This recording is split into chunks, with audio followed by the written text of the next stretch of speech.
엊그제 제가 교단 총회를 다녀왔습니다. 총회를 올라가면서 리무진 버스를 타고 올라가는데 창밖에 들판의 광경을 봤어요. 불과 엊그제 못 심은 것 같았는데 엊그제 차를 타고 가면서 보니까요, 벌써 벼가 익어가더라고요. 여전히 아직도 벼 줄기는 파란데 벼 이상은 고개를 숙이고 있어요. 그리고 벼 나락 알갱이들은요 누렇게 익어가더라고요. 이야, 그렇게 덥고 그렇게 비가 많이 오고 그래도 계절은 틀림없이 진행되고 있구나, 그게 확인되어졌어요. 그리고 그걸 보면서 익어가는 게 아주 만물의 이치구나, 곡식들의 이치구나, 그걸 생각하면서 우리의 믿음도 익어가야 되겠다. 하늘 곳간에 정말로 하나님께서 아주 제대로 이제 간수하실 만한 그런 익은 알곡의 믿음들로 우리 모든 성도들이 익어가야 되겠구나, 그런 생각을 하게 되었습니다. 그래서 그걸 위해서 뭐가 중요하냐? 복음 대신 그리스도 예수께 집중하시길 바랍니다. 그래야 참된 응답을 우리가 다 받을 수가 있거든요. 하나님께서 우리에게 복음을 주시고 그 복음 속에 모든 걸 다 주셨습니다. 인간의 문제가 많은 것 같지만요, 사실은 창세기 3장의 그 원죄가 인간 문제의 거의 전부다, 그렇게 볼 수 있거든요. 우리 인간의 모든 문제가, 그 원죄 문제가 해결되면요 따라서 해결되는 거예요. 그렇죠? 그래서 주신 것이 복음입니다. 그래서 복음 제대로 받고 복음의 말씀에 집중할 수 있다면요, 하나님이 우리를 위해서 예배하신 모든 응답과 축복을 다 누릴 수가 있는 것입니다. 우리는 지금 바울 사도가 로마 교회에 보낸 편지를 가지고 응답을 받고 있습니다. 로마 교회는요 하나님이 참으로 기뻐하는 교회입니다. 그렇죠? 그리고 오늘 본문에 보니까 사도 바울도 이 로마 교회를 칭찬하고 있습니다. 하나님께서 부족하지만요 우리 교회도 지난 날 동안을 인도하셨는데 그동안에 우리 교회에도 좋은 조건들이 회복되고 있습니다. 그게 뭐냐? 과거보다 더 말씀을 따라가고 복음을 사랑하면서 삶의 방향을요 세계 복음에 맞춰가는 전도자들이 일어나는 중입니다. 자, 이런 로마 교회에 바울 사도는요 더 필요한 교훈이 있다는 사실을 알고 말씀을 전합니다. 그 말씀이 오늘 우리에게도 전달되고 있는 것입니다. 먼저 오직 그리스도로 항상 승리하는 전도자 되시기를 주의 이름으로 축원합니다. 예수 그리스도 복음이 완전하고 또 충분하다는 답이 나올 때에 오직 그리스도의 고백이 나오지요. 자, 오늘 본문 말씀 보니까 선함이 가득하고 그랬습니다. 선함이 가득하고 이 말이 무슨 말일까요? 우리의 선한 삶이 가득하다, 그런 얘기입니까? 사람이 선한 삶을 산다, 그렇게 말할 때 기준이 다 가까이거든요. 그런데 오늘 성경이 선함이 가득하다 그렇게 말할 때는요 완전한 그리스도로 충만하다, 그 얘기입니다.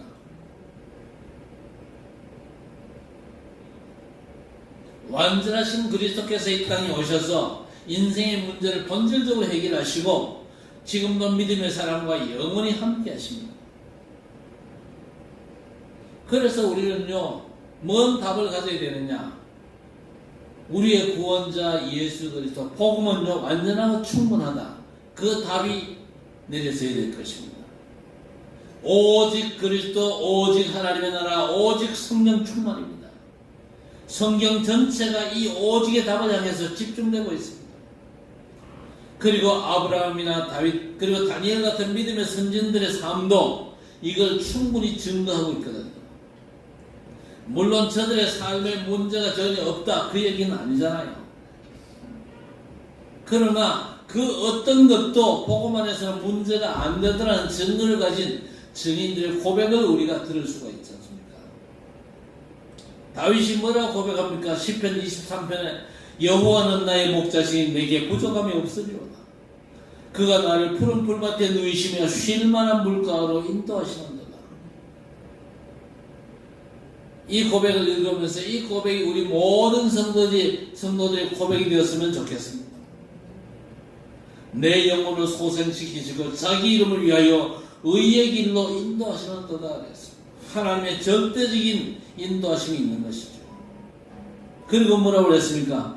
내가 사망의 엄침한 골짜기로 다닐지라도 해를 두려워하지 않는다. 사망의 엄침한 골짜기가 없다 그 얘기가 아니잖아요. 사람들이 인생 자체를 고해라 그럽니다. 고난의 바다, 고통의 바다라 그렇게 말하잖아요. 그러니까 사망의 엄침한 골짜기는 우리 앞에 언제든지 펼쳐질 수 있습니다. 그러나 내가 사망의 엄침한 골짜기로 다닌다 할지라도 해를 두려워하지 않는다. 이유가 뭡니까? 돈이 많기 때문에, 세상적으로 성공했기 때문에 아니잖아요. 그런 것들은 다 지나가는 것입니다. 그런 것들은 틀림없이 한계가 있습니다. 분명한 건 뭡니까? 주께서 나와 함께 하심이라 그랬습니다. 그렇죠? 주께서 나와 함께 하십니다. 이것만이 답인 줄 믿습니다. 주께서 나와 함께 하신다. 인생 모든 문제를 완전히 끝장내신 우리 구주 예수 그리스도께서 나와 영원히 함께 계십니다. 내가 어떤 문제 속에 있다 할지라도 우리 주님께서 그 문제에 답을 주실 것입니다. 그리고 주의 지팡이와 막대기가 나를 안위하시나이다. 한순간도 나를 외면치 않습니다. 한순간도 나를 그냥 버려두는 것이 아니고 세밀하게 말씀으로 나를 인도하고 계신다 그 말합니다. 그리고 뭡니까? 주께서 내 원수의 목전에서 내게 상을 차려주시고 기름을 내 머리에 부으셨으니 내 잔이 넘치나이다. 궁극적인 승리를 우리에게 보장해 주셨어요. 내 원수의 목전에서 내게 상을 차려주시고 기름을 내 머리에 부으셨으니 내 잔이 넘치나이다. 성령 충만의 은혜를 우리에게 베풀어 주실 것을 약속해 주신 것입니다. 결국 뭡니까? 내 평생의 선하심과 인자하심이 반드시 나를 따르리니 내가 여호와의 집에 영원히 살리로다 그랬습니다. 하나님 함께 하심을 누리는 참믿음의 사람의 고백입니다. 우리 성도 여러분의 삶과 고백 되시기를 주의 이름으로 축원합니다. 어떤 경우에도 어떤 문제 사건 속에 있어도 우리는 두려워할 이유가 없습니다. 그렇죠? 그런 상황 속에서도 주님은 우리와 함께 계십니다. 아니 내가 너무 심각한 문제 가운데 있는데요. 뭐가 심각한 문제입니까? 우리가 그리스도 바깥에 있는 게 심각한 문제지 우리가 예수 그리스도 안에 있는 것은요 절대 심각한 문제가 아닙니다. 아니 문제 속에서 내가 죽으면 어떡합니까? 아 죽으면 더 좋잖아요. 천국 가잖아요. 아닙니까? 적어도 그 정도 그저 자긍심은 가져야 돼요. 우리의 신분에 대해서 그 정도는요 확신 가져야 됩니다. 어떤 문제가 내게 닥쳐올지라도 나는 문제될 거 없다. 왜? 그 문제를 다 끝내신 주님이 나와 함께 계시잖아요. 며칠 전에도 말씀드렸잖아요. 제가 미국에 쓰러지면서 오늘 내가 죽을 수도 있겠는데 하나님 내가 살아야 될 이유가 없다면 오늘 불러가시고 살아야 될 이유가 있다면 이 문제 속에서도 하나님께서 나를 붙잡아 지켜주실 줄 믿습니다. 내가 그렇게 우리 하나님과 소통을 했다니까.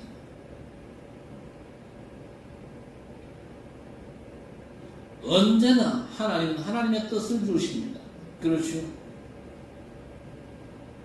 혹시 내가 잘못되는 경우 내가 하나님의 품에서 눈 뜰 건데 뭐가 문제가 되겠습니까? 남아있는 처자식이 문제가 되겠습니까? 형제 자매의 문제가 되겠습니까? 하나님께서 지키실 거 아닙니까? 여러분 아침에 해가 뜨고 해가 지는 것도 하나님의 주권 속에서 말씀대로 되어지는 것입니다. 자, 구원자로 오신 예수께서 십자가상에서 다 이루었다 선포하셨잖아요. 다 끝났다. 인생의 문제를 그리스도께서 십자가에서 완전 끝장내신 것입니다. 그 선언은요, 지금도 진행되는 말씀입니다. 그렇죠? 우리가 어떤 문제 속에서 그 문제는 주께서 이미 다 끝낸 문제입니다. 믿으시기 바랍니다. 성도가 이거 믿지 못하는 것 자체가 죄거든요. 그리고 다 성취하신 그 복음의 축복을요, 부활하신 예수께서 제자들에게 증언한 게 뭡니까? 사도행전 1장의 내용 아닙니까? 그래서 우리는요, 어떤 문제가 와도 복음 안에서만 해결된다는 결론을 가져야 됩니다.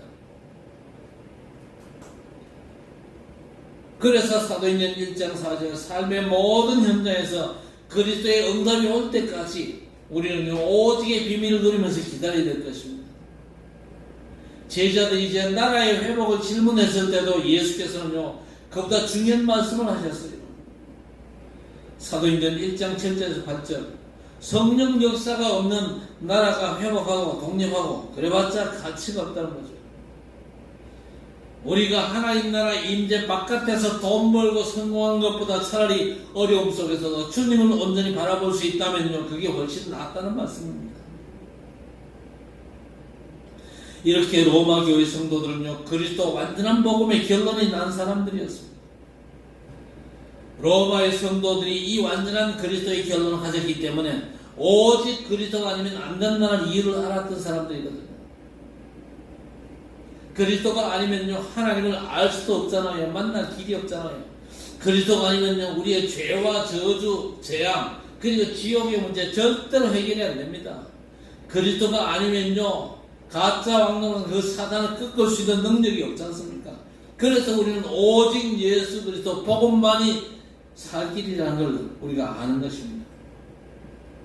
교회가 좋은 시설 또 프로그램들을 가졌다 해도 오직 그리스도의 이유를 모르면요, 흑암 역사를 도저히 막을 수가 없습니다.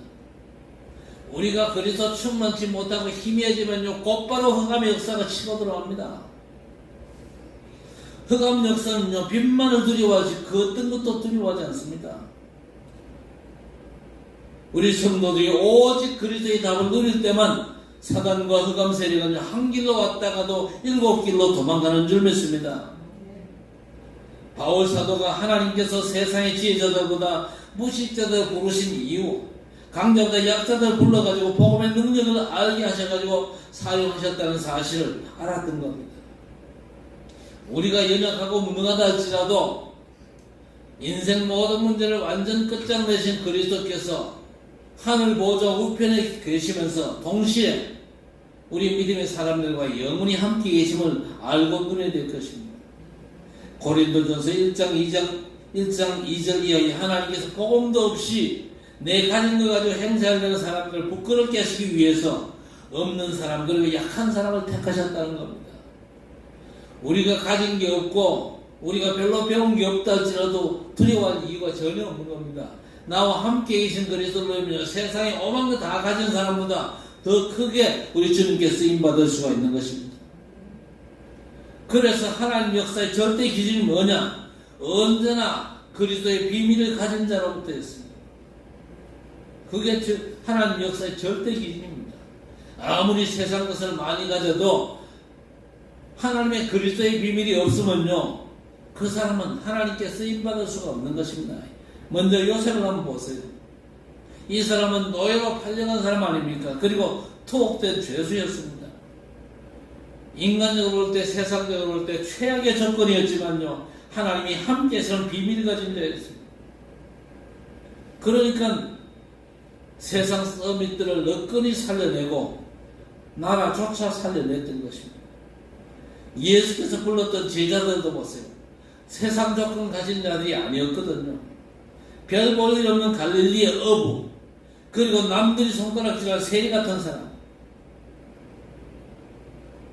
그 사람들을 부르실 때에 확실한 정체성을 갖게 하셨죠. 뭐라고 그랬습니까? 마가복음 3장 13절 이하에 보니까 너희를 왜 불렀냐? 일 시키기 위해서 부른 게 아니다. 함께 있기 위해서 불렀다 그랬습니다. 우리를 하나님께서 부르신 이유가 뭐냐? 여러분을 불러가지고 학정교회 일 시켜 먹기 위해서 부른 게 아니에요. 그러니까 일만 열심히 하는 사람이 있어요. 교회 안에서 일만 열심히 죽어가는 사람이 있는데 그 사람만큼 어리석은 사람이 없어요. 여러분, 일은요 대충 해도 사실은 괜찮아요. 그렇다고 해서 대충 하지는 마세요. 일은 확실하게 해놓고 더 중요한 건 뭡니까? 하나님이 나와 함께 하신 복음은요 확실하게 누리시기 바랍니다.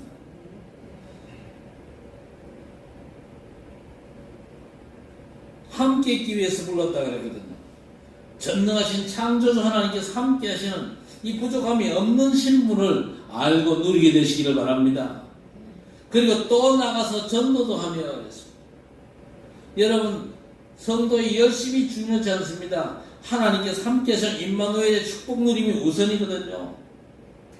그러면 되어지는 전도의 축복이 풍성할 줄 믿습니다. 그때부터 진짜 중요한 영적인 승리가 나타나죠. 귀신을 내쫓는 권능도 가지게 하려 하심이라 하였습니다. 오늘 바울사도가 로마 교회에 편지를 보낸 건요, 로마 교회가 부족해서가 아닙니다. 로마 교회가 칭찬받기에 합당한 교회죠. 그럼에도 불구하고 다시 생각나게 할 것이 있기에 편지를 보낸 겁니다.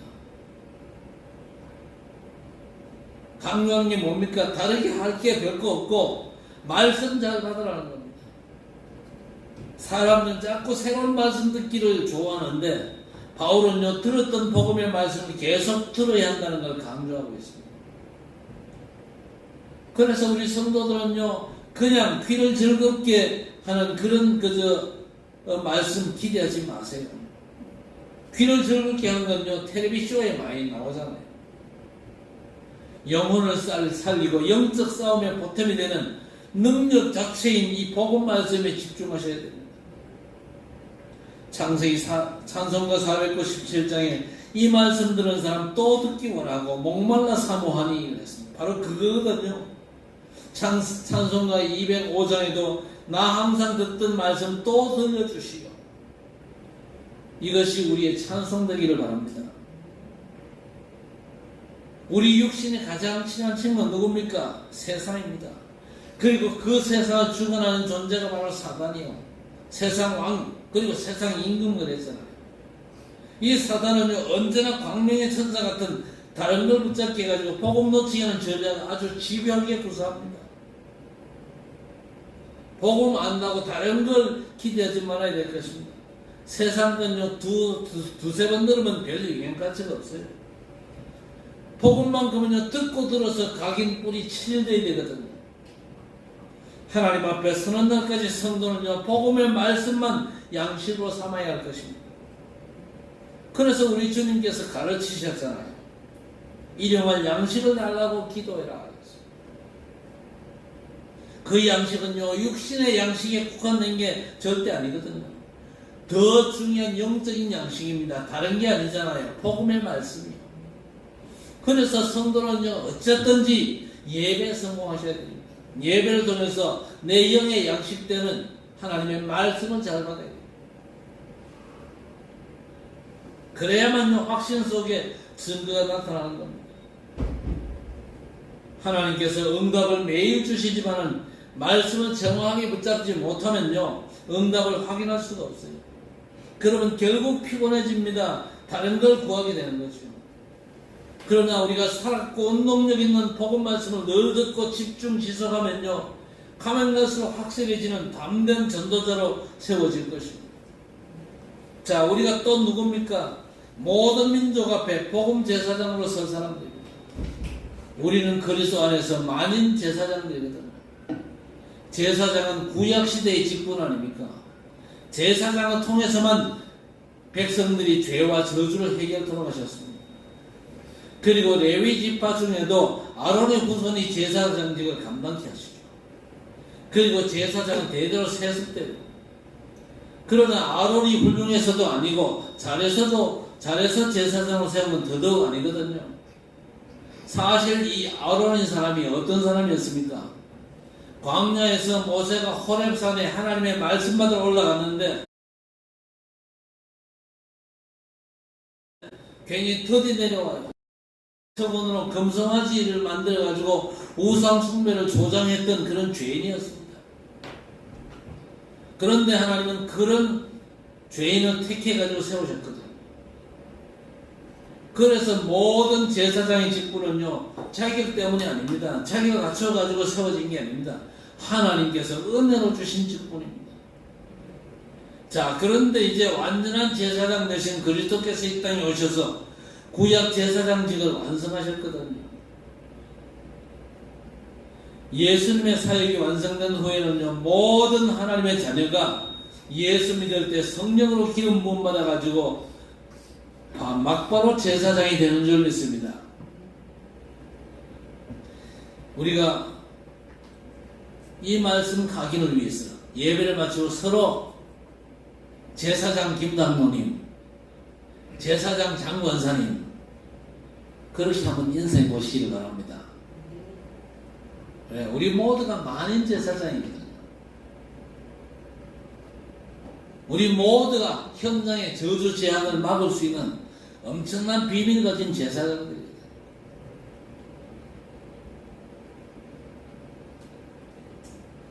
종교개혁 시대에는요, 세 가지 구호가 있었어요. 첫 번째 뭐냐? 성경 66권이 하나님의 말씀이다. 그리고 성도가 성령을 볼 수 있어야 된다. 중세 가톨릭은요, 성령을 성도도 전체가 보는 걸 딱 금지시켜 놨어요. 가톨릭의 사제들만, 신부들만 성경에 접근할 수 있고, 신부들만 성경을 읽고 해석할 수 있다. 평신도가 성경에 접근한 걸 딱 금지를 시켰어요.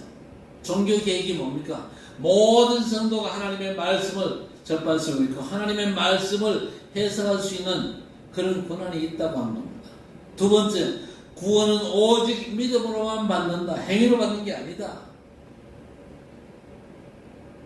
가톨릭은요, 오직 믿음 플러스 우리 행위가 보태져야 구원받을 또 말동이다. 그렇게 가르쳤거든요.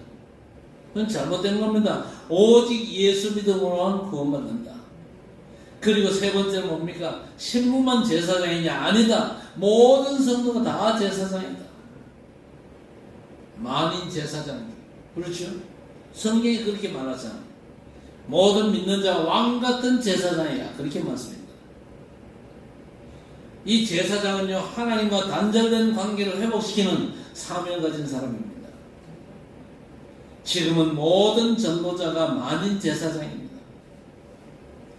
우리가 다른 사람에게 복음 전하고 예수 믿도록 안내하는 게 뭐냐? 제사장의 직분을 잘 감당하는 것입니다.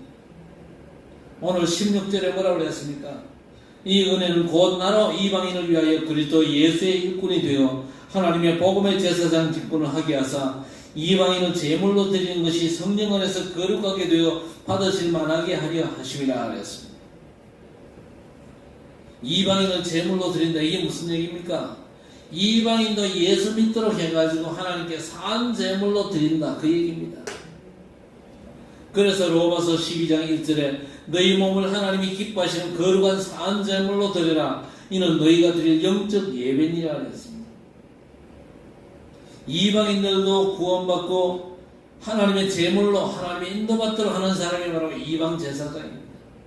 다른 걸로는 절대 못해요. 오직 복음으로는 가능합니다. 그래서 하나님께서 우리에게 복음 제사장의 직분을 맡기신 줄 믿습니다.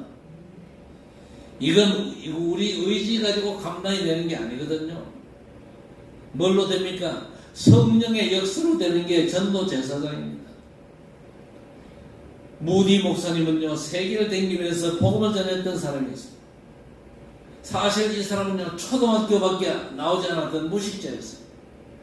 그런데 어떻게 그렇게 쓰임받았냐? 성령의 역사로 전도 제사장으로 쓰임을 받았습니다. 하루는 어떤 부인이 초청을 했어요.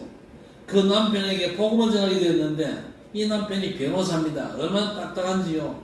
복음을 듣긴 들었는데 예수를 믿지 않았어요. 무디 목사님 계속 그 사람을 두고 기도하면서 시간이 지났는데 어느 날 그 사람이 예수 믿고 전도자가 되어가지고 무디의 동력자가 되었습니다. 무슨 얘기입니까? 전도는 내 힘과 노력으로 되는 게 아니지요. 우리가 믿을 때 성령의 역사로 되어지는 줄 믿습니다. 우리가 하나님의 은혜로 예수를 믿잖아요. 성령의 능력으로 말미암아 내가 전도자의 삶을 살게 하옵소서. 현장의 불신자들 복음으로 살려내게 하시고, 불신자들이 처해 있는 빠져있는 그 저주와 재앙에서 저들을 복음의 능력으로 건져내는 참 제사장 직분을 감당할 수 있도록 기도하시기 바랍니다. 직분 감당은요 오직 성령의 역사로만 되어지는 겁니다. 그리고 우리가 복음 전할 때 걱정할 필요가 없죠. 전도하면 자꾸 걱정하는 사람이 많아요. 내가 저 사람을 어떻게 설득할까? 내가 설득하는 게 아닙니다. 성령께서, 내가 그냥 단순히 복음 전했는데 성령께서 저 사람을 감동케 하시는 겁니다. 내 얘기할 필요가 전혀 없기 때문이죠. 오직 복음 안에서 하나님의 일만 자랑하면 되는 겁니다. 그게 뭡니까? 하나님의 구원자로 오셔서 그리스도의 직분을 감당하신 우리 예수님만 전하는 것입니다. 그러면 그분이 나와 함께 하셔서 증거 주신 하나님의 일만 말하면 되는 것이죠. 이 복음 증거하는 일이 내가 살아야 될 이유임을 바울 사도가 고백했거든요. 사도행전 20장 24절에 내가 달려갈 길과 주 예수께 받은 사명 곧 하나님의 은혜의 복음을 증언하는 일을 마치게 하면은 나의 생명조차 조금도 귀한 것을 여기지 아니하노라. 이 바울의 고백이 여러분의 절대 고백되어지기를 주의 이름으로 축원합니다. 자, 그리고 우리가 누굽니까? 열방을 살리는 전도자로 부름받았습니다. 하나님이 너무 기뻐하시는 대로 모든 민족에게 복음이 증거되어야 됩니다. 그래서 하나님께서 우리를 복음 제사장으로 부르신 줄 믿습니다. 오늘 본문에 보니까요, 바울 사도가 어디까지 복음 전했냐? 19절 보세요. 표적과 기사의 능력으로 성령의 능력으로 이루어졌으며 그리하여 내가 예루살렘으로부터 두루 행하여 일루리곤까지 그리스도의 복음을 편만하게 전하였다 그랬습니다. 예루살렘에부터 시작해가지고 일루리곤까지 그리스도의 복음을 편만하게 전했다 그랬습니다. 이 일루리곤은요 유럽의 한 지방입니다. 그곳까지 편만하게 복음이 전도되었다 그랬습니다. 이게 주님의 계획이거든요. 인도록 하시겠다고 약속하셨습니다. 지금도 우리 주님은 그 일을 진행하고 계십니다. 그래서 우리가 성령의 역사를 의지하고 전도하면요 은혜가 될 수밖에 없고 사람이 살아날 수밖에 없는 줄 믿습니다. 그래서 여러분이 예배 드릴 때는요 영적인 감각을 회복하셔야 됩니다.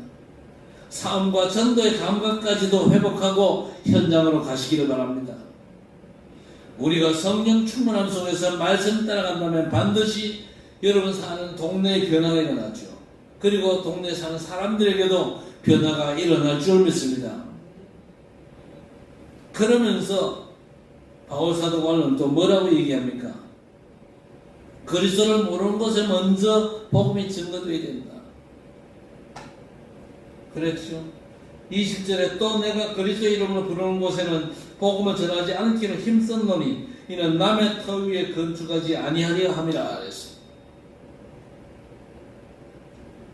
그만큼 현장에는요 복음 듣지 못한 곳이 많습니다. 그렇죠?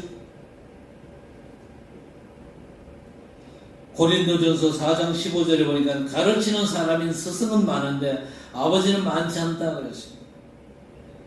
무슨 말입니까? 불신자에게 복음 전해가지고 그들이 구원받음으로 생명을 낳는 일을 하는 전도자가 그렇게 많지 않다는 겁니다. 안타까운 현실입니다. 우리가 복음 전해가지고 구원받도록 해야 영적인 아버지가 됩니다. 가르치는 것도 중요합니다만 더 급한 게 뭐냐? 지금 이 순간에도 복음을 몰라 멸망하고 지옥으로 내려가는 사람들이 많습니다. 그래서 불신자 전도보다 더 급한 일은 절대 없거든요. 여러분 주변에 불신자를 놓고 무조건 기도하시기를 바랍니다. 하나님, 내 주변에 저 사람이 예수 안 믿는데 하나님의 시간표 돼가지고 내게 붙여주면 내가 저 사람에게 복음 전하겠습니다. 성령께서 역사하옵소서. 불신자들 하루에도 여러분 주변에 불신자들 수없이 만나잖아요. 수없이 만났는데 뭐합니까? 그 사람들 영혼을 놓고 기도 안 해요. 악한 사람입니다. 그 사람을 놓고 기도해야 돼요. 하나님, 저 사람 예수 안 믿는데 하나님, 나로 말미암아 저 사람 예수 믿도록 하면 안 되겠습니까? 나는 할 수 없습니다. 그러나 하나님이 시간 빼주시고 만남 주신다면은 내가 저 사람에게 예수 그리스도의 복음을 전하겠습니다. 그때 성령으로 역사하사 저 사람이 예수 믿고 하나님의 자녀가 되게 하옵소서. 우리가 그 기도 24 해야 됩니다. 그 기도 24 안 하고 무슨 기도 24 합니까? 아주 악한 기도 24 하거든. 하나님 돈 많이 주시고 건강 주시고 물론 그것도 필요합니다만 내가 저 사람 복음 전하게 하옵소서. 그 기도 속에 내가 원하는 모든 기도도 다 응답이 다 있어요. 하나님이 진짜 원하시는 기도를 우리가 회복해야 될 것입니다. 우리는요 마지막 순간까지 복음 전해야 될 전도자라고 부름받았습니다. 그렇지요. 호흡이 닿을 때까지 우리는 복음 전해야 됩니다. 사도행전 16장 9절 이하에 바울 사도가 복음 전하는 일이 막혀서 기도하는 가운데 인도받고 하나님의 뜻을 발견하지요. 23절에 이 동네에서 너희를 박해하거든 저 동네로 피해라. 내가 진실로 너희에게 이르노니 이스라엘의 모든 동네를 다 다니지 못하여서 인자가 오리라 했습니다. 그래서 전도자는요 싸울 필요가 전혀 없습니다. 이 동네에서 시비를 걸면 다른 동네로 가면 되죠. 복음 필요한 것이 너무나 많다 그 얘기입니다. 그렇죠. 누가복음 4장 42절 43절에 예수께서 이르시되 내가 다른 동네들에서도 하나님의 나라 복음을 전하여야 하리니 나는 이 일을 위하여 보내심을 받았노라 했습니다.